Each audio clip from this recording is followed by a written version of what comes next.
the key question is, can we change a mental model and how to do this? In reality, I prefer the term adjust or adapt than change. But the basic rule seems to be naming it is changing it. So if you realize your own biases, your own mental models clearly, and especially the collective ones, the ones that are behind the operations of your community, of your corporation, at that moment people become conscious of their biases. And you know, we are surrounded in corporations by intelligent people who don't really want to sabotage their companies most of the time. So just recognizing, acknowledging, identifying mental models is very often the first path and enough, let's say, to change something. For example, in my own context, French context, I always thought, and it was really printed here, that being serious was necessary in business. You have to be serious. You have to look serious. You have to wear a tie. You have to have a gray shirt like this, not laughing too much, not running too fast in the corridors, not making mistakes, because a mistake is terrible. A failure will kill your career. So imagine, this was printed here. You have to be serious.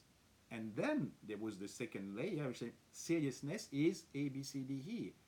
So unfortunately, obviously, I was like paralyzed. I mean, for innovation. So during many years, I was doing my job properly and so on.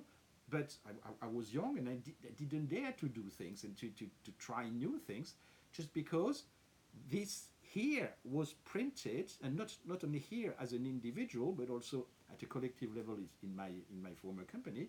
It was written that failure is very risky and failure is unacceptable. This is just a perception, right? It's probably true or wrong, and no, it's not correct or incorrect. It's here. It's a piece of software. Then I realized that failure was just a mental model, a kind of construct. Many people fail and they are still happy and they have great lives. What's this story of failure is so bad in a business? It's a collective mental model. So when I started to see this bias and to observe it, I started to challenge the system, but more importantly here, I started automatically to see the world differently, and I developed another career, and I started to behave differently, and I started to innovate.